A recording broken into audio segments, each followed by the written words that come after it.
Tremulok. Greetings, Dovahkiin. Welcome to the show.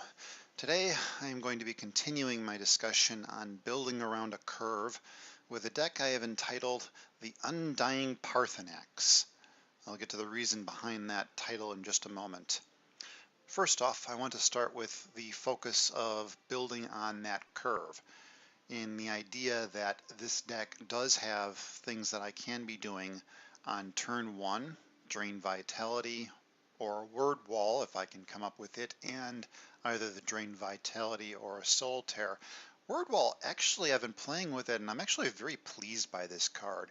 It actually does quite a lot in that, first off, it can hold off some early aggressiveness from aggro based decks, and its ability to upgrade the shouts for drain vitality or soul tear can become a tremendous help, even in the early stages of the game. Moving into that, I've got, of course, Ungolem the Listener, one of the actually probably better one-drop legendaries out there. He throws 3/3 Brotherhood Assassins into your deck for just 1 mana that have lethal as a part of them and will draw you another card. Then we move into the 2-drop slot, Murkwedo Witch, which is in here most specifically to help deal with aggressive decks that have a tendency to run high-powered creatures with low-powered defense. Some of them may only have 1 defense, and this will just outright kill them. In the 3-drop slot, we of course have our Histgrove and Tree Minders, because this deck is designed to be ramping itself. However, I've also placed in here Giant Bats, and the reason for this card is that it's a 3-drop with charge and drain.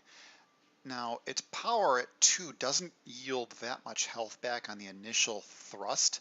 However, later in life, I'm going to skip down a ways, I've got Skeletal Dragons in here, which will boost its power once it's been discarded or basically been destroyed, so that it'll start becoming a 4/4 or a 6/6, and then I can bring it back with Soul Tear, which if I've upgraded through the word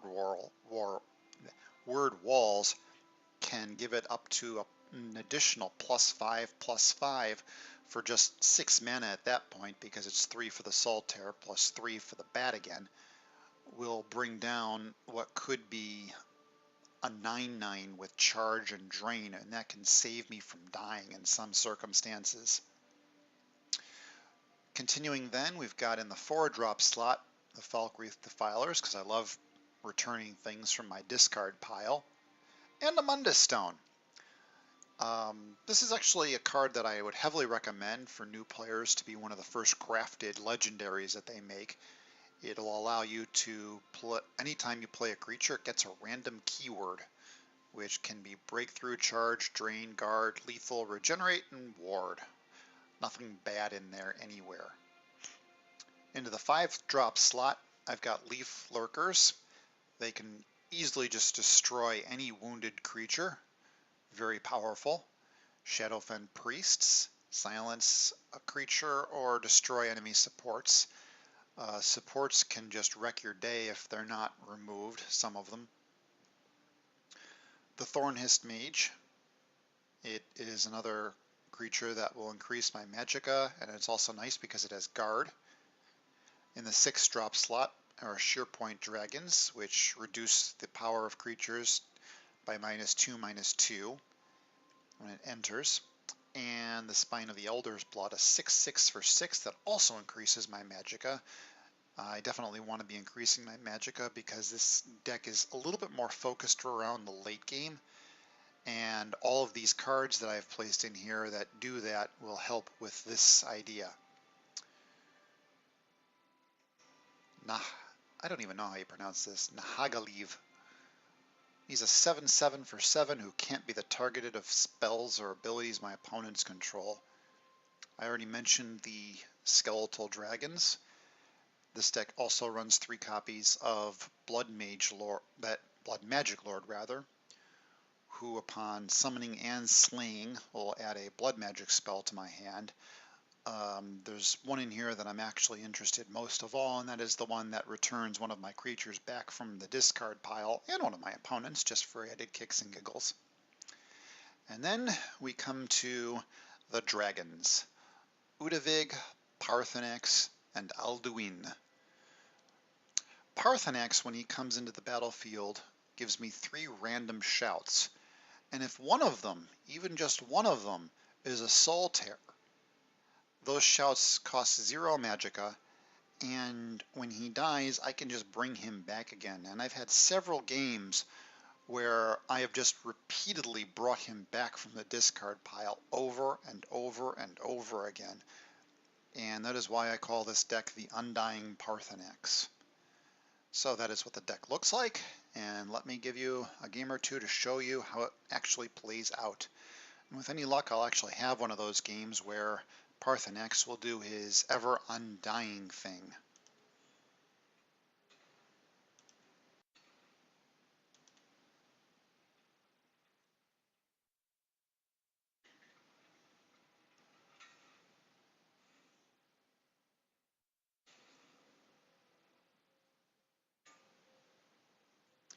Alright, so I've got an opponent here. Oh, a mirror match. I'm willing to start with a Mundstone because that's a really good card, but I want to try and get some lower drops in my hand for an opening game. Specifically, I'd love to find either a Hist Grove or Mist Mage, not bad. A Tree Minder right off the bat.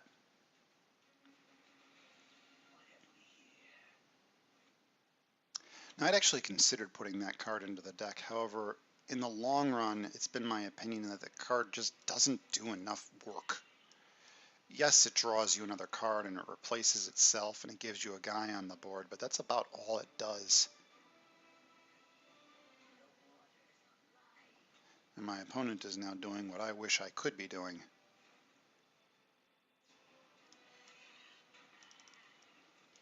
And I'm going to end up throwing all of my Ring of Magica abilities out off the initial bat here. There's a Hist Grove.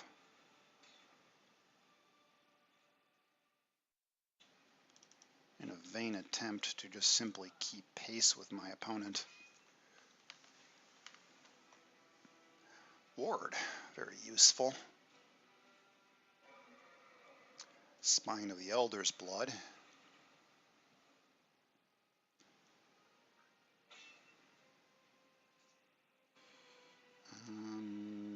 Yeah, sure, I've got that bat in my discard pile. So attacking at him directly there is a part of the strategy, because if I went here, even though I know it would break the ward, it would give him the ability to suicide the Spine of the Elder's Blood and stop me from returning my bat from the graveyard or discard pile. I don't know if he realizes it or not, but I think he may have just done me a favor there.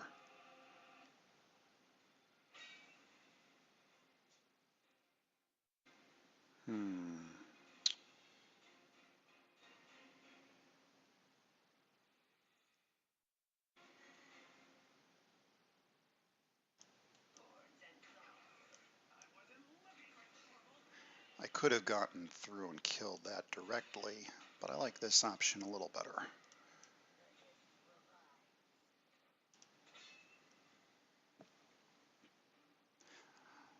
I'm establishing a stronger board presence right now as my goal over what my opponent is doing.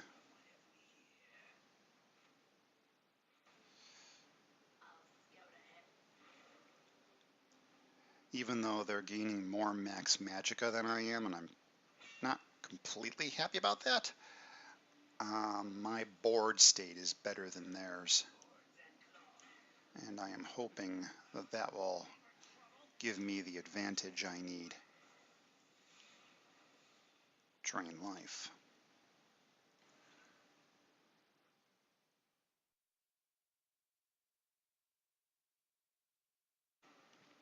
So my opponent is actually now at that 12 Magica stage where he could bring out like Uldavig or Parthenax. And let's see if he's got a Leaf Lurker to follow that up. And he does! However, they may have missed something when they made that play, in that I've got this guy over here, and I can just bring the Blood Magic Lord right back out again. Another Drain Life. Is this... That's at level 1.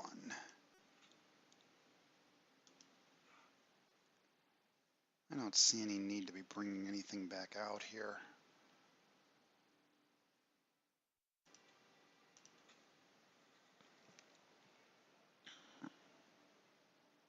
I've got a good board state, and I'd rather keep my answers back. Has he got another Leaf Lurker? Solitaire, he does.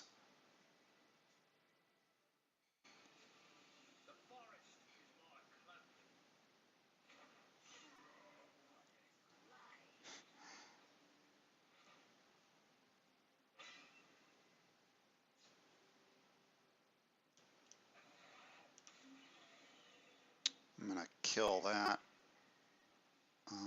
I can actually win here. So 6 damage directly, and then the 2 Drain Lives wins the game.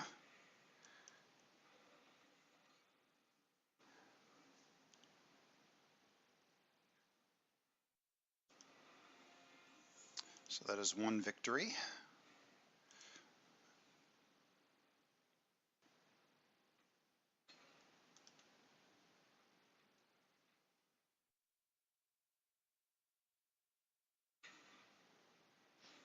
All right, another game coming up here.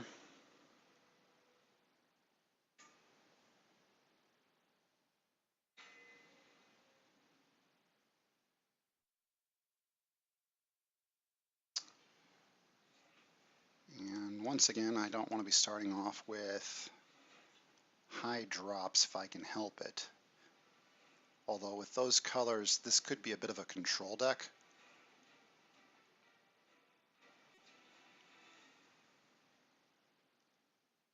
Although there are some aggressive decks that I've seen that focus strictly on the one side of that.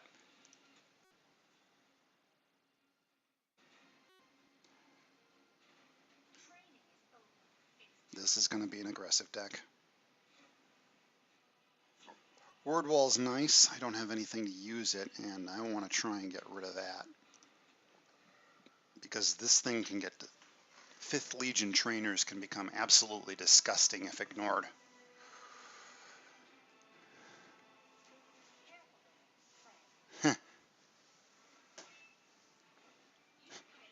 He gave it a ward.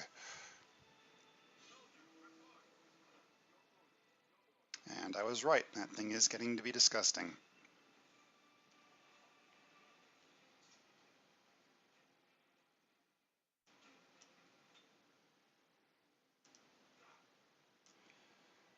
And I actually want to take this out because that is, in my opinion, currently his biggest threat.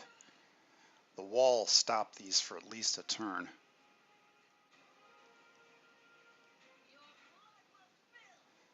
Which should hopefully be all I need in order to get this down.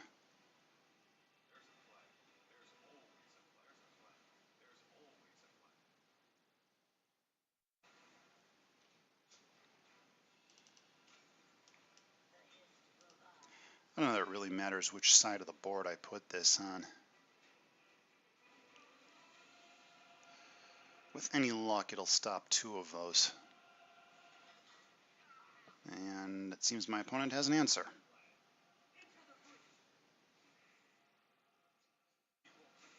And here's where those word walls become important. This Drain Vitality is now at level 3 and is going to completely sweep his field.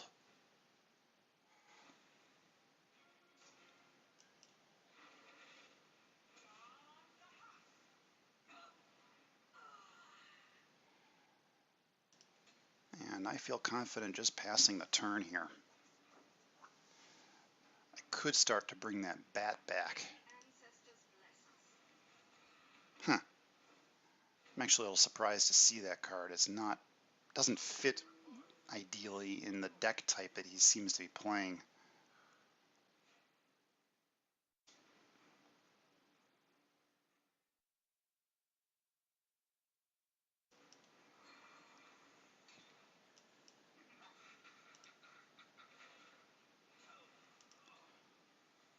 And I'm content to take the 1 damage, and I'm hoping to just let that crash into me for a turn.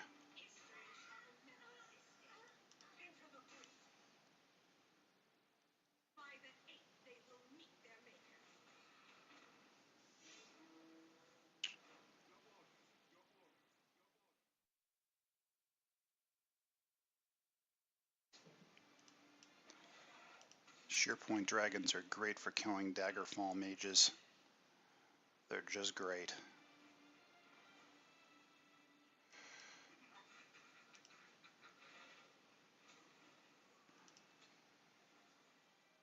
My witch can stop 2 of these.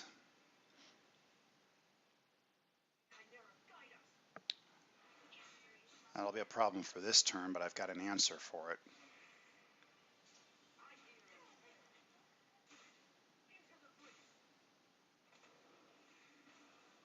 That did not help anything.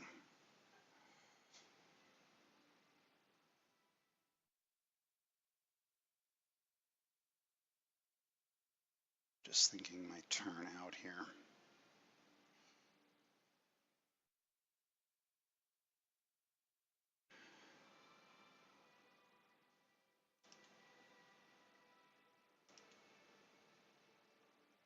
I mean, my goal would be to get this out.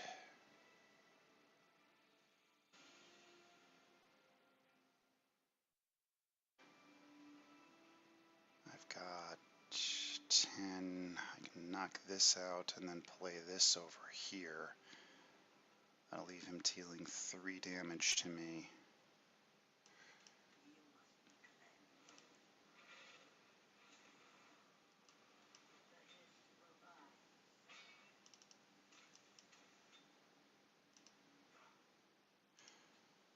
I'm really banking on him not finding a piece of removal here.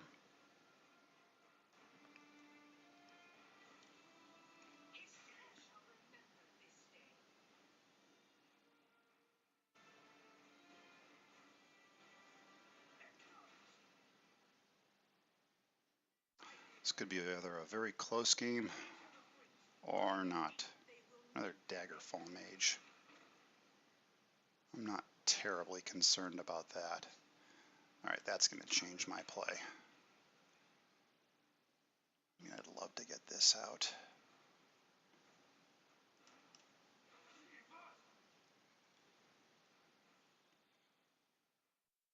No, I need to get the bat.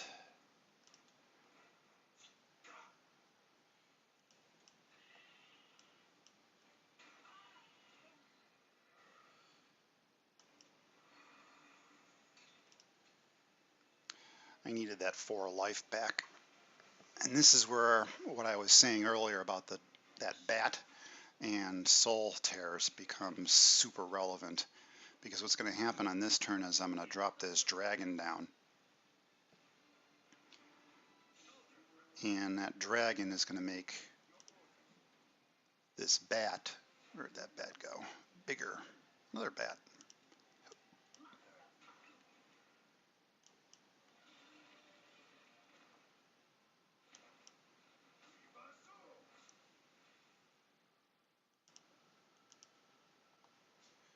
So this bat is now a 9/9, and I don't think my opponent really wants me to be gaining 9 health back each turn. It's also worth noting that both of these Hist Groves should pop next turn since I'm at 14. And even though I took a lot of a beating from this deck, I've got a feeling I'm going to win this game.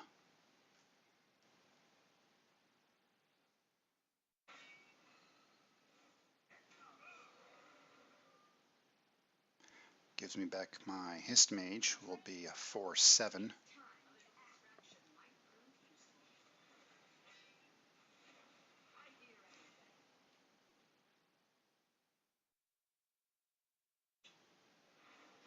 And there go those hist groves.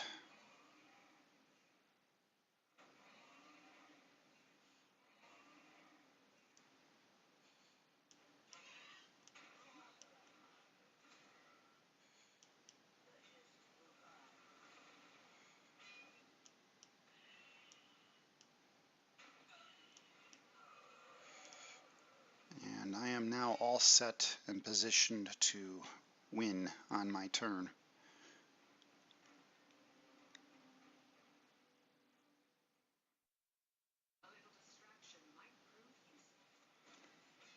Unfortunately, that's actually not even enough power to break through that hist mage.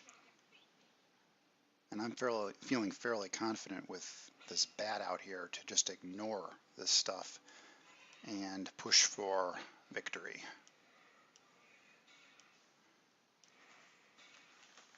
And I think I just tripped a prophecy, but it won't really even matter what that is. I've still got too much damage over here, and that's the game. Thanks for watching. I hope you enjoyed the show, and be sure to tune in next time.